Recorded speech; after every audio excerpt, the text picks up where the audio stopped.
Hey, so I just want to make this quick video going over how you can basically find like any type of quick win on your website. So personally, when I'm looking for quick wins, I almost always use Google Search Console. I find that I have the most or the best access to data. I can find keywords that Ahrefs and SEMrush typically won't show me. And basically from that, I can use this tool to find kind of like quicker wins that we should be going after. So just starting off with Google Search Console, I usually like to start off with the last 28 days. Basically, this is going to show me where like more accurate keywords, like where are they, like where are they currently positioned. Because with the last 3 months, if I look at like let's say I'm looking at like crawled currently not indexed, say that article was really underperforming and within the last 28 days, I updated the article, so it's currently performing better. Um, that time when it was underperforming is still going to affect that average position. So when we look at the last 28 days, we can see that the rankings are going to be more consistent compared to 3 months ago, where I might have had a page that was performing and dropped off, or I've just had a underperforming page all this time. So I usually will just export this data last 28 days, and then I also like to set the last 16 months, which is going to give me access to a lot more data. And then once I have that, I'm basically going to add this to Google Sheets. And really, this is going to be like a two-part approach to what I'm going for.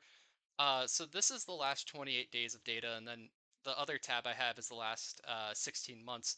So usually I just like to format my sheet just a little bit, and then I'll usually add a custom filter that should help me a little bit. And I'm going to make a copy of each page every time I update this. But basically, what I'm going to look at, oh, I made a copy of the actual spreadsheet. That is not what I meant to do. I'll go down here, move myself out the way. And then I will duplicate this and I will zoom in a little bit just so you can kind of see. I know my videos come out a little a little hard to see. So I'll basically for the first one set a position filter between 4 and 20. This is basically going to show me keywords that are ranking in that kind of ideal spot. We have the keywords, they're ranking, but they're just underperforming a little bit. And if we give them a little bit more attention, we should be able to see better results from them. So you can see in this case, these are all of the keywords that my website ranks for, but are just kind of in that, just really not ranking well at the moment. Um, Once I have that, another thing I can take a look at is if there's any keywords that are on the first page that just aren't ranking well at the moment. Um, so I will just call this, I call it low rank, high click. And basically what you'll want to do is set a position filter that will show you keywords that are less than 10. And then you'll also want to set a click filter. Of course, the only click I got was my own name. I promise I know about SEO. I promise I'm not a fake, even though it might look like I am. But now this is basically showing me keywords that are kind of in that ideal position. They are ranking on the first page, but they're just not getting traffic whatsoever. And some of these are going to be kind of junk keywords like Taylor SEO company, Taylor SEO. That's like those are more branded. But if we're looking at like SaaS SEO budgets or GSC performance report for low hanging fruit keywords, these are something that I can probably get a little bit more visibility for. And you can see in the case of impressions that these keywords are being searched for, so they're not entirely junk URLs. Another thing you can do with another thing you can do with your last 28 data is also the data last 28 days of data is also look at content that has potential. So content that really is going to need a lot more work in order to be able to rank for them. So instead of having a position filter for less than 10, this time instead of less than, we'll want to switch this to greater than, and I'm just going to say position 30. So from this, you're going to want to look at the pages that are the pages that you don't have content for. Um, so in the case of crawled currently not indexed, I have content around that keyword, but it's just underperforming at the moment. but I can look through this list and see if there's anything else that I don't have a page for that I probably should have a page for at the same time. So this basically means that I don't have a page that's directly answering or serving the intent of that specific keyword. But Google found another article that's still somewhat relevant to what I have created on my website. So one, if I create a new article, one, we're building topical authority for the website, and two, it's likely going to outperform this article and get more visibility for it. So we're serving the intent better, but we're also creating articles that can support another one as well. So I probably don't have this here, but like I said, I have a crawled currently not indexed article. And let's just say, for instance, I had a discovered currently not indexed article. I could create something, I could create an article about that I can then use to kind of like link between each other. So that's something I always just recommend people looking at. And another thing you can do is also the last 28 days of data. This is my additional spreadsheet. Same thing, just want to format this a little bit and then add your position filter. And then for these, actually, you really don't want to look at queries because this isn't going to be as helpful. But the thing you want to look at is the last 16 months of page data. And basically, what we're going to look for here is if there's any zombie pages on the website. So, are there any keywords that or pages that just really aren't performing at the moment? Like they don't have any clicks, they don't have any impressions. So, basically here, I'm just going to set a less than 1 click. And then I also want to set an impression filter. This is going to show me pages that um, really are just not doing anything at the moment. And if I look at these in Google Search Console, this is likely going to tell me that these pages just aren't ranking at all. Like Google probably ranked them for a little bit and then just devalued them entirely. So that doesn't mean that you need to go through all of these and delete them one by one, but I would go through them and just see what pages you want to keep and what you can get rid of. Like I know some of these are probably pages on my website that I do want to keep, like HR software marketing. Like even though that is a very niche topic, I still want to keep it because that does have some kind of conversion intent attached to it. And if you are good with Sheets, you could also do export Google Analytics data where you can compare or where you can add in leads or conversions as well. Actually, thinking about it now, if you have GA4, you should be able to integrate Google Search Console with GA4, and then you can basically export your whole data containing clicks, impressions, CTR, and positions, and then you could also include conversions or events as well, because that kind of something to focus on. Like if you are going after these pages and you notice that yeah, this page it doesn't have a high volume of impressions, but it is getting some clicks here and there. I mean, even if it's only getting 1 click, 2 clicks, you still want to see if that page brought in a conversion. Because in that case, you don't want to get rid of it. It still has potential and likely just means that you need to update that page or at least improve it so more people are likely to click on it.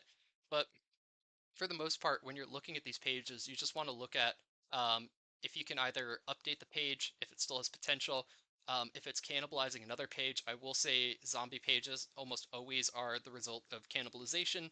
So I would just see if you can take the underperforming page and kind of consolidate the content into the page that's currently ranking for that keyword.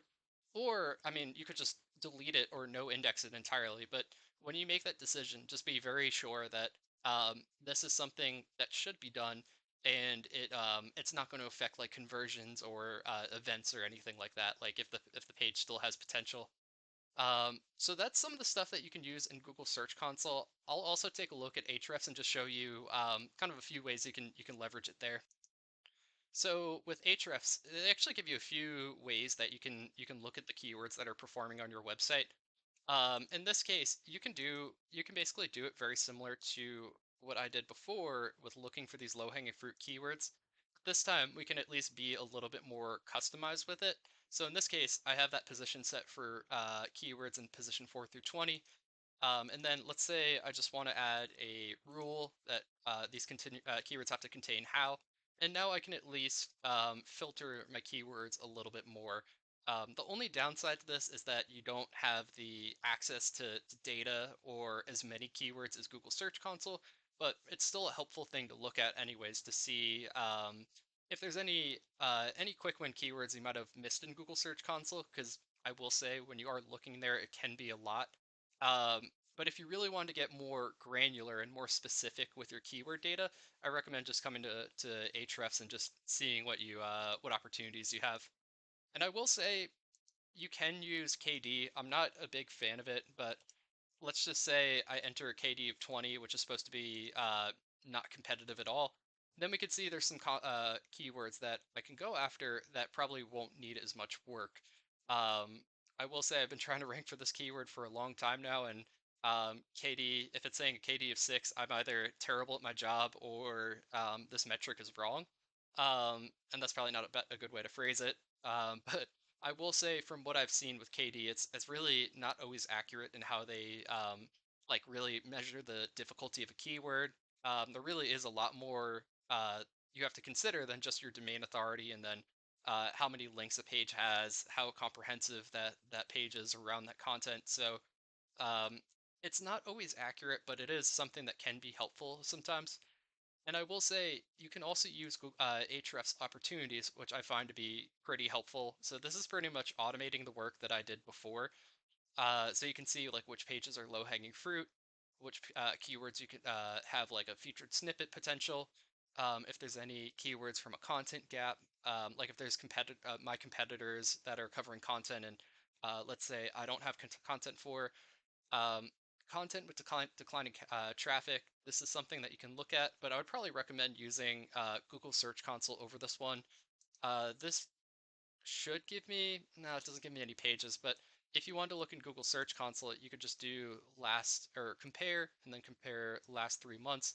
And that should give you an idea of basically if there's been any pages that have been like dropping off in traffic or have seen like significant drops in traffic. Um, but yeah, with Ahrefs, it's not always as reliable. But I will say it is something just helpful to look at once or twice. Pages only published once. This can be helpful because it tells you pages that you really haven't touched in a while, and maybe it could use a little bit of sprucing up. Like you need to add a little bit more information here, or just add some updates to it. Um, and that's basically the ones you can find in Ahrefs. Like I said, Google Search Console will probably be your best bet when you're finding these keywords, but really the ones you want to go after are the ones already ranking in positions 4 through 20, keywords that are ranking on the first page that aren't getting any clicks. If there's any content topics with potential that you could go after, and then, like I said, also going after zombie pages as well. Basically seeing like if there's something that you missed out on, and if you can either delete, update, or consolidate those pages. I will say too, my website not might not be the best example of it, but another thing that you can also do in Google Search Console is look at the pages that have performed the best in the last 16 months. So if I look at this one and see my website's still a work in progress. Like I said, I'm still working on this one. Um, if we come over to pages, I would just recommend looking at the pages that are the most performing at the moment, like the pages that have been getting the most clicks out of that last 16 months, and then just see if there's anything you can do to maybe include some kind of a CTA. I mean, hoping you have conversion rate tracking or conversion tracking set up, then you can measure if these websites are getting conversions, how many clicks they're getting, and then if you're seeing an increase or decrease after your updates. So something else to consider, like everyone always is focused on like new content and existing content for traffic potential, but really when it comes to SEO, our main goal is to drive some kind of result, whether it's a lead, someone signing up for your newsletter, booking a demo, whatever it is. We want to make it as easy as possible for a user to convert as possible. So yeah, if you see there's an article that's just performing really well, then I would recommend just adding some kind of a CTA to it. It could be a pop-up, it could be an in-body CTA, it could be a sidebar that you include. Whatever it is, I would just recommend looking at the pages that have gotten the most clicks over that last 16-month period, and then adding a CTA to it. But that's basically all I have for the quick wins. Like I said, these are very easy to go after, especially when you're doing low-hanging fruit keywords or especially low click, high rank. Like these are really do not take a lot of work outside of just adding an additional section, tweaking a header, um, updating a title tag. Maybe if you want to go for a meta description, I'm not the biggest fan of them, but something to consider. But yeah, I hope you found this video helpful, and I learned Loom also has a confetti feature. Let's see if it does it. Yeah. All right. Thanks for taking the time to watch.